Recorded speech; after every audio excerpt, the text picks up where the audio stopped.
Hello student, आज हम पढ़ने वाले हैं सेल के बारे में। और हमारा यह नया चैनल है zero to hero learning channel, जिसमें सभी बच्चों को स्वागत है। आज हम पढ़ेंगे सेल के बारे में। आज सिर्फ हम सेल के बारे में इंट्रोडक्शन ही जानेंगे कि सेल होता क्या है। सेल जो होता है जीवों की संरचनात्मक एवं क्रियात्मक इकाई होती है। जीवों की संरचनात्मक एवं क्रियात्मक इकाई होती है। इकाई होती है। स्ट्रक्चरल एंड फंक्शनल यूनिट इसे बोलते हैं, स्ट्रक्चरल एंड फंक्शनल यूनिट। जीवों ये पर्यावरण जो है दो पदार्थों से मिलकर बना हुआ है। सजीव प्राणी, सजीव और निर्जीव। निर्जीव दो ही पदार्थों से मिलकर बना हुआ है, सजीव और निर्जीव, जिसे पर्यावरण में जैविक और अजैविक बोल लिया जाता है। सजीव और निर्जीव, निर्जीव जो है परमाणुओं से मिलकर बना हुआ है। निर्जीव जितने भी पदार्थ हम देख रहे हैं सभी परमाणु से मिलकर बना हुआ है, से मिलकर बना हुआ है।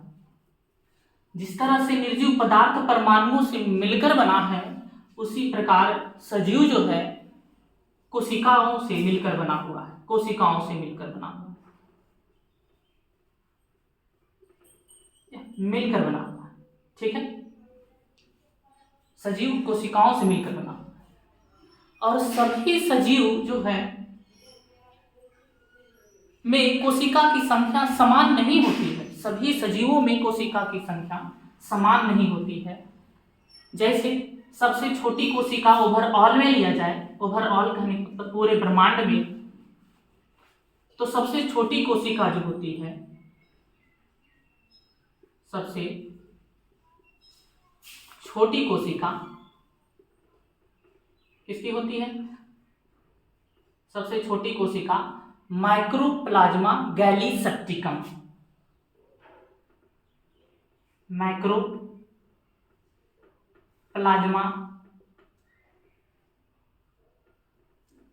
गैलीसेप्टिकम सबसे छोटी कोशिका ओवरऑल में, पूरे ब्रह्मांड में देखा जाए तो सबसे छोटी कोशिका जो होती है माइक्रोप्लाज्मा गैलीसेप्टिकम की होती है। यह एक कोशिकीय बैक्टीरिया है। बैक्टीरिया है, एक कोशिकीय बैक्टीरिया है। देखिए, कहीं पर अगर मीनिंग में मिस्टेक हो जाए तो उसके लिए माइंड नहीं करना। हम साइंस पढ़ रहे हैं, साइंस पर ध्यान देंगे, फोकस करेंगे। और अगर सबसे बड़ी कोशिका ओवरऑल में ही पूछा जाए, सबसे बड़ी कोशिका ओवरऑल में ही पूछा जाए, यानी ब्रह्मांड में सबसे बड़ी कोशिका किसकी है, तो शुतुरमुर्ग का अंडा का, शुतुरमुर्ग का अंडा, अंडा की, शुतुरमुर्ग का अंडा का। लेकिन अगर मानव जाति में पूछा जाए कि सबसे बड़ी कोशिका किसकी है, तो मानव जाति में सबसे बड़ी कोशिका जो होती है वह अंडाणु की होती है, जिसे हम ओवा बोलते हैं। मानव में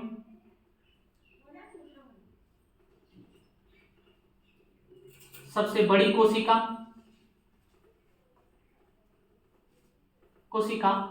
ओवा का होता है, अंडाणु की होती है। वही सबसे छोटी कोशिका मानव में ही देखा जाए, सबसे छोटी कोशिका, तो सबसे छोटी कोशिका जो होती है मस्तिष्क का भाग है, मस्तिष्क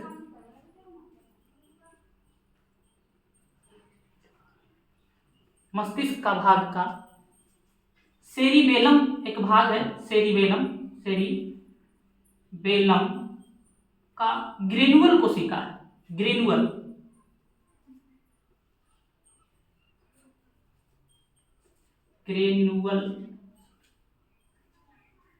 कोशिका है। यह सबसे मानव जाति में सबसे छोटी कोशिका, ग्रेन्युल कोशिका, जो मस्तिष्क के सेरिबेलम में पाया जाता है। अब बात रही कि कोशिका का विकास कैसे हुआ है। कोशिका का आकार जो है जीवों की संरचनाओं पर निर्भर करता है। जीव जितनी बड़ी होगी, कोशिका की संख्या उतनी अधिक होगी। कुछ कोशिका जो होता है उनका आकार पल पल बदलते रहता है। कुछ कोशिका के आकार पल पल बदलती रहती है। जैसे मानव जाति में WBC की कोशिका पल पल बदलती रहती है। वहीं एक कोशिकीय जीव है अमीबा, इसकी भी संरचना हमेशा निश्चित नहीं रहती है, पल पल बदलती रहती है। WBC की और किसकी, WBC और अमीबा इसकी संरचना, इसकी कोशिका जो होती है पल पल चेंज होती रहती है, बदलती रहती है, चेंज होती रहती है। कोशिका दो प्रकार के होते हैं। एक, दो प्रकार नहीं कर सकते हैं, मतलब जीव जो है दो प्रकार का होते हैं। जीव दो प्रकार, एक कोशिकीय जीव, एक कोशिकीय जो सिर्फ एक ही कोशिका से निर्मित होती है। वहीं एक बहुकोशिकीय मल्टीसेलुलर, इसे यूनिसेलुलर बोलते हैं, और इसको मल्टीसेलुलर, जो बहुत सारी कोशिकाओं से निर्मित है।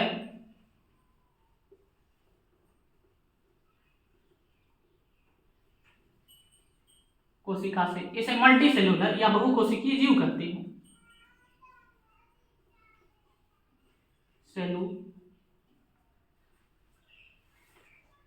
ठीक है। अब कोशिका की इंट्रोडक्शन इस तरह से स्टार्ट हुई थी। अब इसका विकास कर्म कैसे हुआ, इसका कोशिका का विकास कैसे हुआ, इसके बारे में हम जाने कैसे, तो इसके बारे में हम जान पाए, तब से जान पाए हैं। एक वैज्ञानिक आया, जेड जॉनसन और एच जॉनसन, इन्होंने माइक्रोस्कोप की खोज की। माइक्रोस्कोप की खोज की। यह जो आया 1590 में इसकी खोज हुई। माइक्रोस्कोप जो जेड जॉनसन और एच जॉनसन ने बनाया था, इसकी खोज जो है 1590 में हुई थी, और जेड जॉनसन, एच जॉनसन ने खोज किया माइक्रोस्कोप की। अब जाहिर सी बात है कि जीव जो है कोशिकाओं से निर्मित है, और प्रत्येक कोशिका जो है इतनी सूक्ष्म है कि हम उसे अपनी आंखों से, नंगी आंखों से देख नहीं सकते। अगर प्रत्येक कोशिका को देखना है तो वही सूक्ष्म यंत्र से देख सकते हैं, वही सूक्ष्म यंत्र से देख सकते हैं जिसके द्वारा हम अच्छी तरह से अवलोकन कर सकें। तो माइक्रोस्कोप जब इन्होंने बनाया तो इससे कोशिका स्पष्ट रूप से दिख रही थी, लेकिन उतने उन्नत किस्म का ये माइक्रोस्कोप नहीं था। आगे चलकर एक वैज्ञानिक आया 1665 में, जिनका नाम था रॉबर्ट हुक।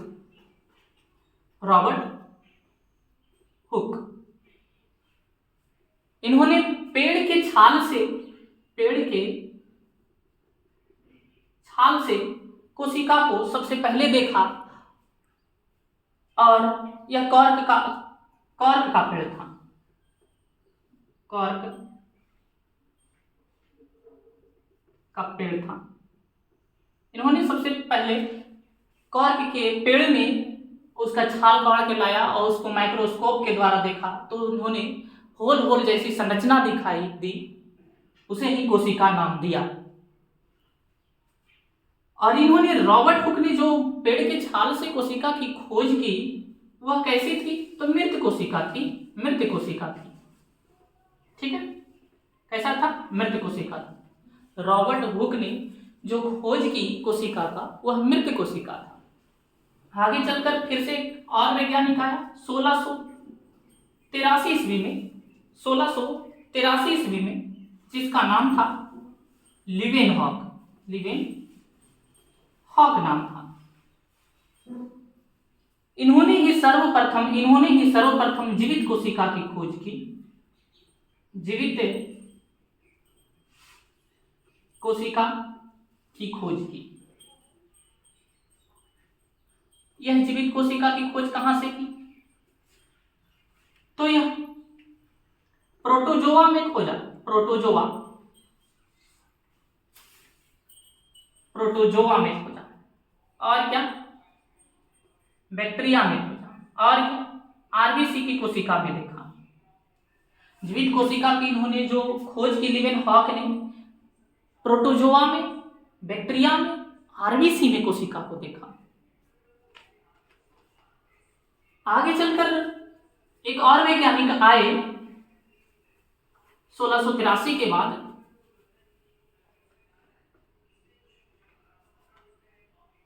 1831 में वैज्ञानिक आए जिनका नाम था रॉबर्ट ब्राउन।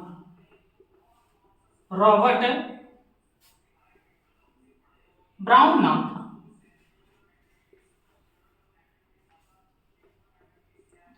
रॉबर्ट ब्राउन नाम था।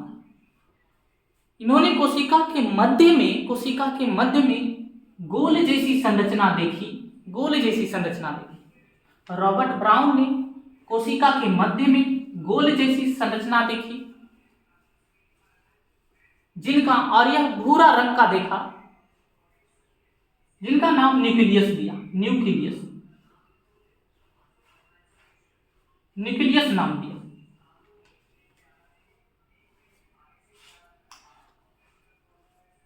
आगे चलकर वैज्ञानिक एक और आए जिनका नाम था 1838, कभी कभी 39 में दे दिया जाता है, 1838-39 में, जिनका नाम था स्लाइडेन एवं स्वान।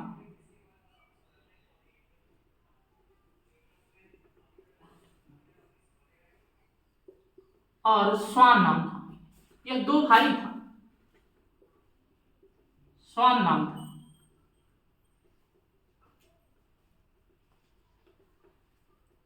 अभी तक तो इतना ही खोज हो रही थी कि कोशिका है क्या, कोशिका में कैसी संरचना है, कोशिका की खोज किन्होंने की, माइक्रोस्कोप की खोज किन्होंने की, माइक्रोस्कोप बना तो क्या चीज का खोज हुआ कोशिका में, यही रॉबर्ट ब्राउन ने खोजा कोशिका। और रॉबर्ट हुक और लीवेनहॉक ने कोशिका की खोज की। लेकिन अभी तक स्पष्ट नहीं हो पाया था कि जीव जो है कोशिका से ही निर्मित है। लेकिन आगे चलकर 1838-39 में स्लाइडेन और स्वान वैज्ञानिक आए तो इन्होंने सेल थ्योरी प्रस्तुत किया। सेल थ्योरी प्रस्तुत की।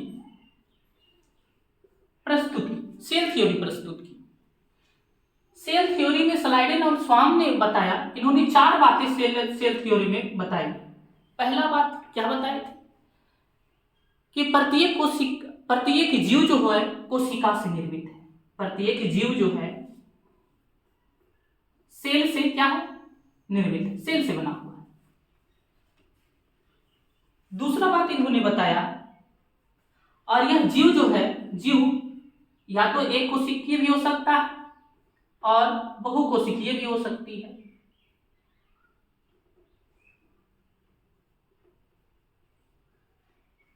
कोशिकीय जीव, प्रत्येक जीव या तो एक कोशिका से निर्मित है या तो फिर बहुकोशिका। एक कोशिका यानी यूनिसेलुलर और बहुकोशिका यानी मल्टीसेलुलर जीव।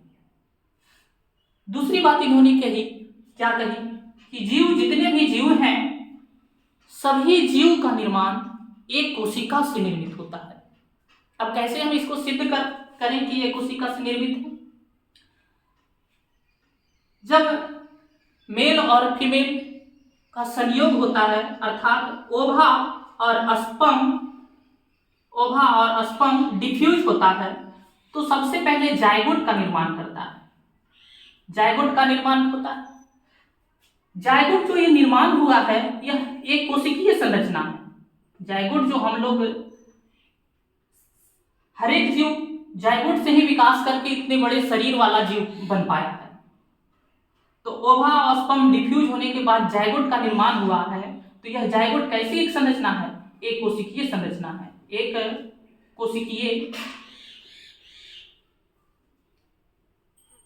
कोशिकीय संरचना है। समझ में आएगा? आगे चलकर जायगोट जो है एम्ब्रॉय में बदल जाता है, एम्ब्रॉय, यही आगे चलकर फीटस हो जाता है, फीटस। ये सब बहुकोशिकीय संरचना है। सिर्फ जायगोट ही एक कोशिकीय, उसके बाद बहुकोशिका में रूपांतरित हो जाता है और फीटस के बाद बेबी बनता है, बेबी, बच्चा। और बच्चा क्या है? बहुकोशिकीय जीव है। इससे यह स्पष्ट हो पा रहा है कि जितने भी जीव हैं सब एक कोशिकाओं से निर्मित है, यानी एक कोशिकाओं से उसका विकास हुआ है, एक कोशिका से बहुकोशिका में ट्रांसफर हुआ है। इन्होंने सेल थ्योरी में तीसरा बात कही, तीसरा बात की क्या कही?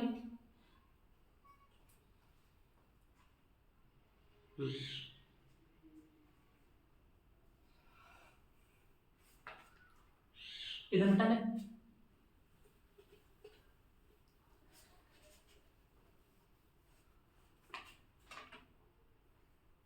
तीसरा बात स्लाइडेन स्वामी ने तीसरा बात यह कही कि प्रत्येक कोशिका जो है स्वाधीन इकाई है। कैसी इकाई है? स्वाधीन इकाई। मतलब स्वाधीन इकाई है क्या? प्रत्येक कोशिका अपने कार्य करने में सक्षम है। स्वाधीन, थोड़ा सॉरी गलत हो गया,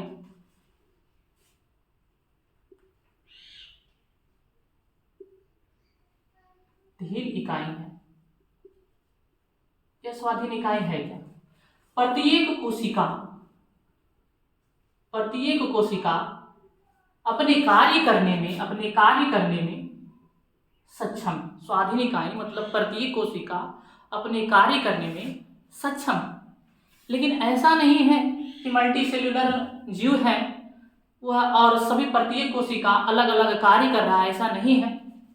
प्रत्येक कोशिका कार्य करने में सक्षम है, यह बात सही है, लेकिन सभी कोशिका मिलकर कार्य करता है, सभी कोशिका मिलकर कार्य करता है। ओके, सभी कोशिका मिलकर कार्य करता है। चौथा बात इन्होंने कहा, स्लाइडेन स्वाम ने क्या चौथा बात कही? चौथा बात कहा कि जितने भी कोशिका में कार्य हो रहे हैं सभी पर नियंत्रण कोशिका का केंद्रक रखता है, कोशिका का केंद्रक करता है, कोशिका का केंद्रक करता है, जिसे हम न्यूक्लियस बोलते हैं। न्यूक्लियस का कोशिका का केंद्रक यही सभी चीज पर कंट्रोल करता है। कोशिका का केंद्रक सिर्फ कोशिका के कार्यों को ही नियंत्रित नहीं करता है, बल्कि कोशिका के अंदर जितने भी अंगक हैं सभी पर नियंत्रण न्यूक्लियस ही रखता है, सभी को अपने कंट्रोल में न्यूक्लियस ही रखता है। अर्थात हम कह सकते हैं कि कोशिका का ब्रेन न्यूक्लियस को कहते हैं। ओके, आगे चलकर 1839 में वैज्ञानिक आए जिनका नाम था पुरकिंजे नाम था। 1839 में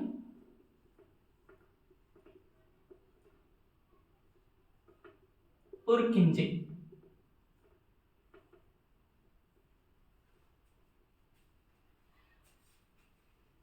पुरकिंजे ने कोशिका के मध्य, कोशिका इस प्रकार की होती है, कोशिका के बीच में मध्य में न्यूक्लियस रहता है और कोशिका के इस वाले क्षेत्र में जो द्रव गाढ़े तरल पदार्थ का द्रव भरा रहता है, द्रव भरा है, उसी का नाम जो है पुरकिंजे ने जीव द्रव नाम रखा, जीव द्रव्य नाम दिया। ओके, इसको इंग्लिश में प्रोटोप्लाज्म भी बोलते हैं, प्रोटोप्लाज्म बोलते हैं, इंग्लिश में प्रोटोप्लाज्म बोलते हैं, या तो फिर साइटोप्लाज्म भी बोल दिया जाता है, साइटोप्लाज्म भी बोल दिया जाता है। प्रोटोप्लाज्म, साइटोप्लाज्म, जीव द्रव सभी एक ही बात है। पुरकिंजे ने जो कोशिका के मध्य में तो न्यूक्लियस है, न्यूक्लियस और कोशिका के मध्य में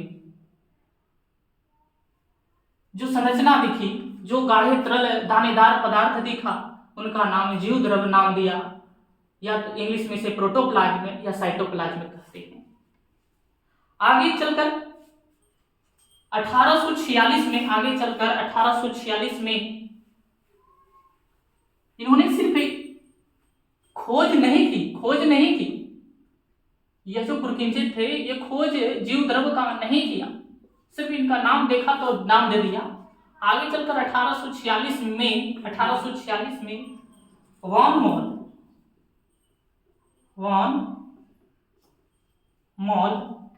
मॉल ने थे जो कोशिका के अंदर जीव द्रव की खोज की, कोशिका के अंदर जीव द्रव की खोज की, समझ में आएगा, जीव द्रव की खोज की।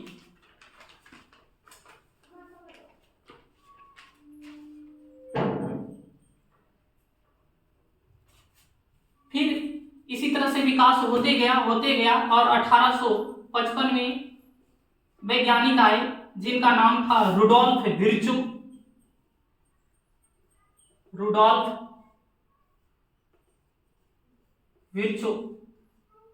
इन्होंने बताया कि नई कोशिका का निर्माण पुरानी कोशिका के विभाजन के फलस्वरूप नई कोशिका का निर्माण होता है। रुडोल्फ विर्चो ने बताया कि नए कोशिका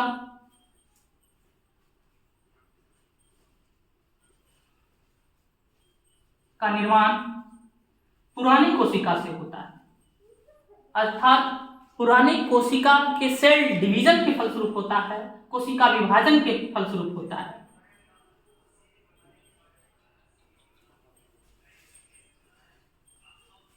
पुरानी कोशिका से होता है, अर्थात सेल डिवीजन की खोज जो कोशिका में हो रही है, कोशिका विभाजन जो हो रही है, उसकी खोज रुडोल्फ विर्चो ने किया। किन्होंने किया? रुडोल्फ विर्चो ने किया।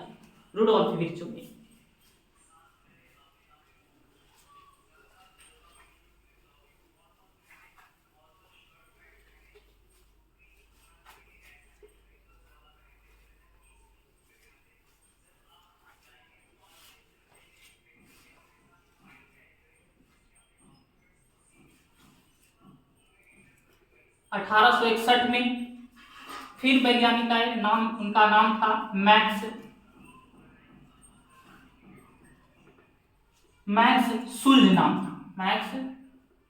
सुल्ज। ये क्या बताए? यह जो जीव द्रव जो है उसको प्रोटोप्लाज्म जो है, प्रोटोप्लाज्म,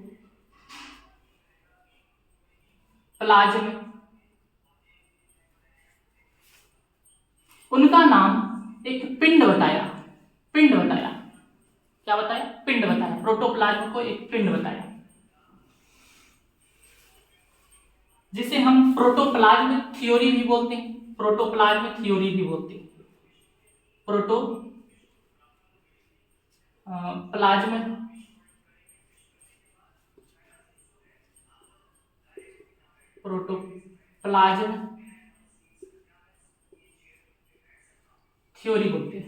प्रोटोप्लाज्म थ्योरी पूछ देता है कभी मैक्स सुल्ज ने किस चीज की खोज की, तो प्रोटोप्लाज्म थ्योरी या प्रोटोप्लाज्म को एक पिंड बताया। अब 1931 में अभी तक जितने भी वैज्ञानिक आए सभी ने माइक्रोस्कोप के द्वारा ये सारी संरचनाओं को देखा, लेकिन उतने उन्नत किस्म के माइक्रोस्कोप नहीं थी जितने उन्नत किस्म के 1931 में जो वैज्ञानिक आए उनका था। ये 1931 में वैज्ञानिक जो आए उनका नाम था नॉल एवं रस्का। इसका पूरा नाम एम नॉल रस्का लिखा जाता है, एम नॉल तथा ई रस्का।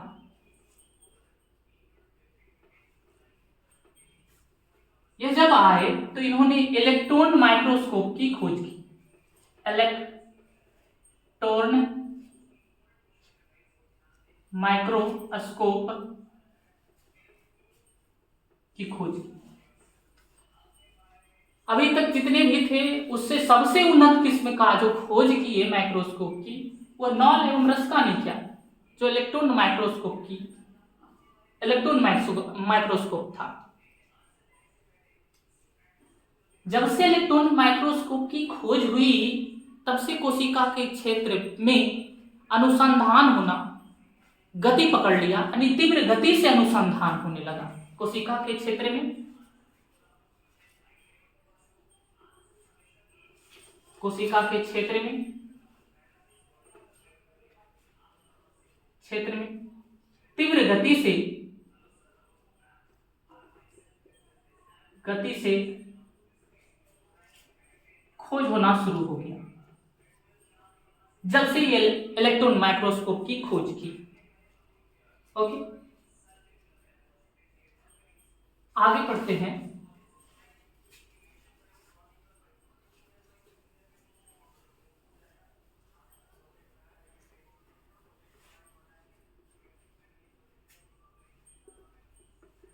कोशिका सेल।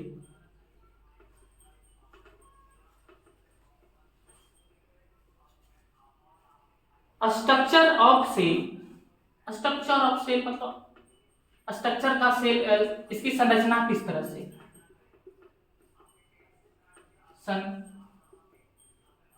संरचना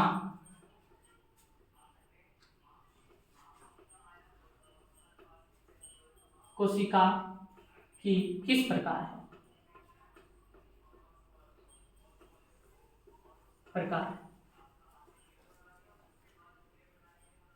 सेल को हम दो भागों में बांटते हैं। सेल मेम्ब्रेन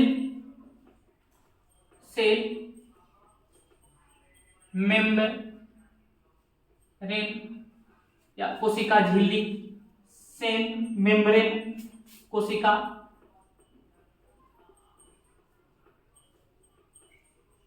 झिल्ली। दूसरा जीव द्रव जिसे हम प्रोटोप्लाज्म बोले, जीव द्रव्य, प्रोटोप्लाज्म।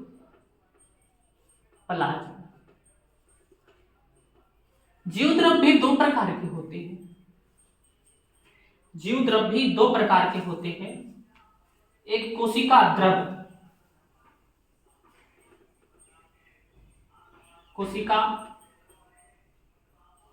द्रव्य जिसे हम साइटोप्लाज्म भी बोलते हैं, साइटोप्लाज्म।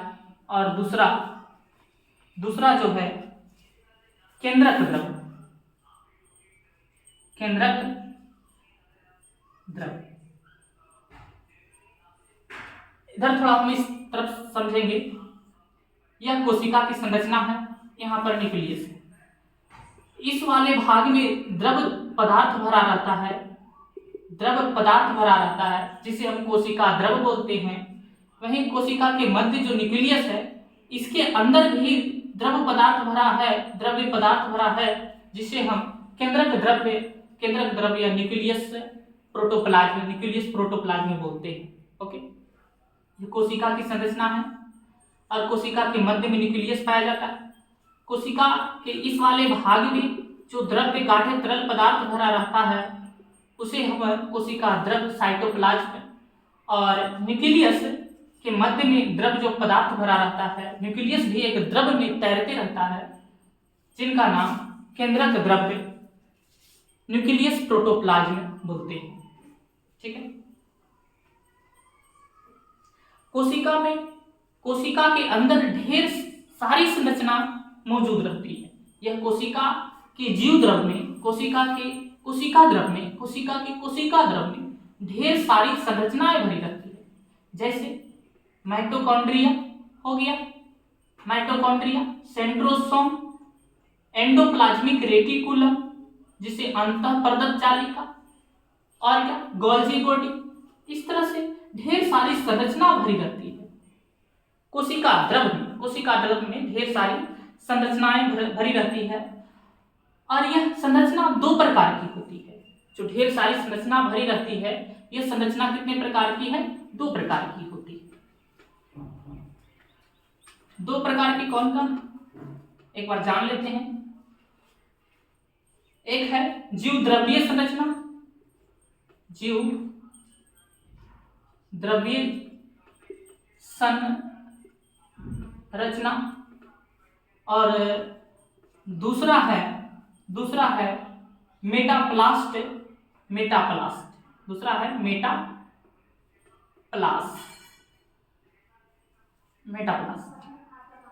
जीव द्रव्य में कौन कौन सी संरचना तो भी बता चुके हैं। माइटोकॉन्ड्रिया जैसे हो गया, सेंट्रोसोम हो गया, एंडोप्लाज्मिक रेटिकुलम हो गया जिसे अंतःपरदक जालिका, और गोल्जी बॉडी हो गया। ये सब सारी संरचनाएं थी। वही मेटाप्लास्ट में संरचना जो है, मेटाप्लास्ट में जो संरचना है वो मेटाप्लास्ट में वसाकन,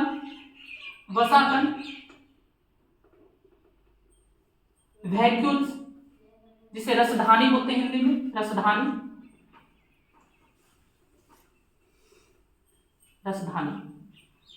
और क्या पीतरस भी एक पीतरस।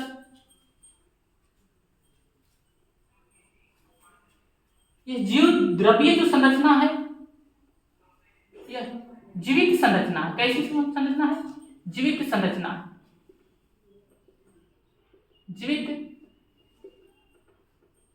संरचना है। वहीं यह वसाकन, रसधानी, पीतरस, यह कैसी संरचना है? मृत संरचना है जिसे हम मेटाप्लास्ट बोलते हैं। मृत संरचना।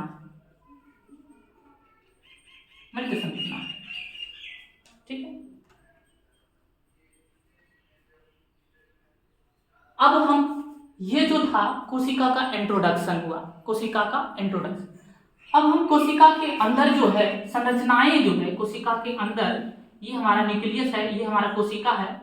कोशिका के अंदर जो जीव द्रव संरचनाएं हैं, जो जीव द्रव के अंदर माइटोकॉन्ड्रिया जैसे हो गया, सेंट्रोसोम हो गया, एंडोप्लाज्मिक रेटिकुलम हो गया, और क्या हो गया, गोल्जी बॉडी हो गया, सेंट्रोसोम हो ही गया, और जो भी है संरचना, हम सबको एक एक करके पढ़ेंगे। सबसे पहले ऊपरी झिल्ली, ये जो कोशिका है, कोशिका के ऊपर एक परत होता है जिसे हम कोशिका झिल्ली कहते हैं। सबसे पहले हम कोशिका झिल्ली के बारे में जानेंगे। कोशिका झिल्ली के बारे में अगर हम जान लिए तो उसके बाद है कोशिका के मध्य वाले भाग में माइटोकॉन्ड्रिया, ये सब के बारे में एक एक करके पढ़ाई करेंगे। तो चलते हैं आज के वीडियो में, कोशिका झिल्ली तक बता देते हैं। अगले वीडियो, नेक्स्ट वीडियो में फिर उसके बाद क्लास को रेगुलर किया जाएगा, अगले वीडियो अपलोड किया जाएगा, तब सब सारी संरचनाओं को, जीव द्रव की सारी संरचनाओं को बताया जाएगा। तभी हम कोशिका झिल्ली के बारे में बताएं। ये है कोशिका, ये न्यूक्लियस है। कोशिका के ऊपर एक परत चढ़ी रहती है जिसे हम कोशिका झिल्ली कहते हैं। कोशिका झिल्ली समझ में आई हो? कोशिका झिल्ली, कोशिका झिल्ली जो होती है यह 75 एंगस्ट्रॉम की मोटाई होती है। कोशिका झिल्ली की मोटाई जो होती है 75 एंगस्ट्रॉम की मोटाई होती है। ठीक है। कोशिका झिल्ली यह 3 परतों का बना हुआ है, 3 परतों का बना है, 3 परतों का बना संरचना है। कोशिका झिल्ली 3 परतों की बना है। 3 परत, यह 3 परत है जिसमें से ऊपर वाली जो परत है प्रोटीन की बनी होती है, वह नीचे की जो परत है वह भी प्रोटीन की बनी होती है, और बीच वाले परत जो है वसा की बनी होती है। कोशिका झिल्ली जो 3 परतों का बना है, ऊपर वाले परत को जो है वह प्रोटीन की बनी होती है, नीचे वाला भी परत प्रोटीन की बनी होती है, और बीच वाला परत जो है वसा की बनी होती है, फैट की बनी होती है, जिसे हम शॉर्ट में लिपोप्रोटीन भी बोल सकते हैं। लिपोप्रोटीन मतलब लिपिड और प्रोटीन, लिपिड मतलब वसा और प्रोटीन मतलब प्रोटीन, लिपिड लिपोप्रोटीन बोलते हैं। कोशिका झिल्ली 3 परतों का बना है, ऊपर वाले परत प्रोटीन से निर्मित है और नीचे वाले परत भी प्रोटीन से, जबकि बीच वाले परत वसा से, वैक्यूल वसा से, फैट से निर्मित है, फैट से निर्मित है, फैट से निर्मित है, जिसे हम शॉर्ट में लिपोप्रोटीन कहते हैं। क्या कहते हैं? लिपोप्रोटीन। ओके। कोशिका झिल्ली जो है दूसरी कोशिका से टकराए नहीं, दूसरी कोशिका से टकराकर क्षतिग्रस्त ना हो जाए, उससे यह क्या करता है? कोशिका झिल्ली सुरक्षा देता है। दूसरी कोशिका से टकराकर क्षतिग्रस्त ना हो जाए, उसके लिए कोशिका झिल्ली क्या करता है? सुरक्षा प्रदान करता है। और क्या करता है? बाहरी आघातों से बचाता है, बाहरी आघातों से बचाता है। ओके। दूसरी कोशिका से टकराने से बचाता है, बाहरी आघातों से बचाता है। और यह जो कोशिका झिल्ली है सेमी परमिएबल है, सेलेक्टिव परमिएबल भी बोल सकते हैं।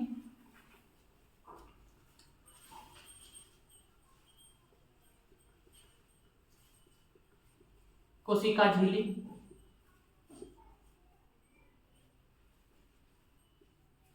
अर्धपरागमय झिल्ली है, हिंदी में अर्धपरागमय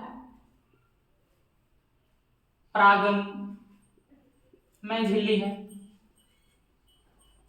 अर्धपरागमय झिल्ली, और इसे इंग्लिश में बोलते हैं semi permeable, selective permeable, semi permeable या सेलेक्टिव परमिएबल बोलते हैं। ओके। इसका मतलब क्या है? यह कोशिका के ऊपर एक झिल्ली चढ़ी रहती है। अर्धपरागमय क्या है? मतलब यह अर्धपरागमय या कुछ ही पदार्थों को कोशिका के अंदर या बाहर जाने देता है, कोशिका को अंदर या बाहर जाने देता है कुछ ही पदार्थ, जैसे जल यानी H2, और थोड़ा कुछ भी और पदार्थ होता है, मतलब कुछ ही पदार्थ कोशिका के अंदर या बाहर हो सकता है। इसे हम अर्धपरागमय झिल्ली कहते हैं। सेलेक्टिव परमिएबल या तो फिर सेमी परमिएबल बोलते हैं। कोशिका के संबंध में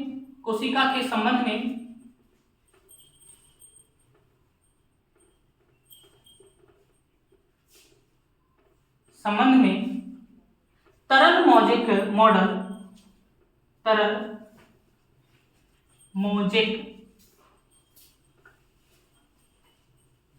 मॉडल का सिद्धांत जो दिए थे, सिद्धांत निकल्सन ने दिया, सिंगर तथा निकल्सन ने दिया, सिंगर तथा निकल्सन।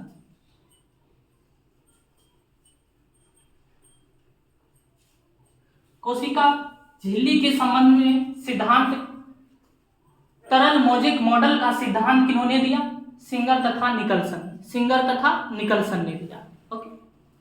अब बात रही कि कोशिका झिल्ली का कार्य क्या है। हम कोशिका की बनावट के बारे में जानें कि यह 3 परतों से मिलकर बना है, जिसमें से 2 परत प्रोटीन की और 1 परत वसा की, जिसे हम लिपोप्रोटीन कहते हैं। और कोशिका झिल्ली की मोटाई जो होता है 75 एंगस्ट्रॉम की होती है। ये हम जाने। और तीसरी बात यह जाने कि कोशिका सेमी परमिएबल, सेलेक्टिव परमिएबल होता है, मतलब यह कुछ ही पदार्थ को आने जाने देता है, और इसे हिंदी में अर्धपराग में झिल्ली बोलते हैं। अर्धपराग में मतलब ये कुछ पदार्थ कोशिका से बाहर हो सकता है और कुछ पदार्थ कोशिका के अंदर हो सकता है, यही है। अब इसका कार्य क्या है? कोशिका, इसका कार्य क्या है?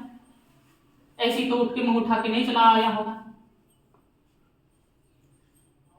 कोशिका का कार्य क्या है? यह कोशिका को निश्चित आकृति देता है। कोशिका को निश्चित आकृति देता है। बात क्लियर हुई?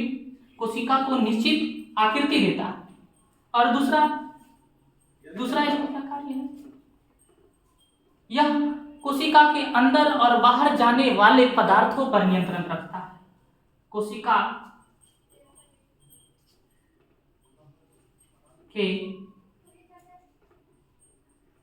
अंदर बाहर जाने वाले पदार्थों पर क्या करता है? नियंत्रण रखता है। कोशिका झिल्ली के अंदर व बाहर जाने वाले पदार्थों पर क्या करता है? नियंत्रण रखता है। जैसे कोशिका झिल्ली से ही सीलिया जो पैरामीशियम में पाया जाता है, इसका निर्माण होता है कोशिका झिल्ली में। सीलिया, फ्लैजेला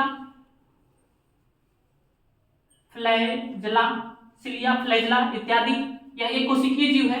जो सीलिया एक पैरामीशियम का प्रचलन अंगक है। और अमीबा में कुटपाद जो है कोशिकीय संरचना है। अमीबा का एक कोशिकीय संरचना कुटपाद, जो यह कोशिका झिल्ली में ही निर्मित होती है। ठीक है। और इसका कार्य क्या है? इसका कार्य और है, इधर देखते हैं। और इसका कार्य तीसरा नंबर में, कोशिका झिल्ली का और कार्य, तीसरा कार्य क्या है? तीसरा कार्य है कि यह प्रासरण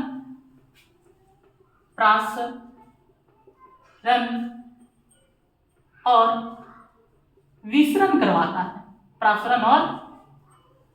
विसरण करवाता है। कोशिका झिल्ली जो है प्रासरण और क्या करवाता है? विसरण करवाता है। हम कोशिका झिल्ली और कोशिका झिल्ली के बारे में पूरी जानकारी जान लिए हैं, अर्थात कोशिका के बाहरी संरचना के बारे में जान चुके हैं। इसके बाद कोशिका झिल्ली के बाद कोशिका भित्ति आता है, सेल वॉल आता है। सेल वॉल जो है यह पेड़ पौधों में पाया जाता है। जो कोशिका की झिल्ली एक और ऊपर से परत चढ़ी रहती है, जिसे हम सेल वॉल कहते हैं। सेल वॉल के बारे में आगे वीडियो में हम जानेंगे, अगले क्लास में जानेंगे। इसके लिए अभी का क्लास हम यहीं पर स्टॉप करते हैं। जिसको अच्छा लगे बाकी नीचे कमेंट में बताना। बाकी ठीक है।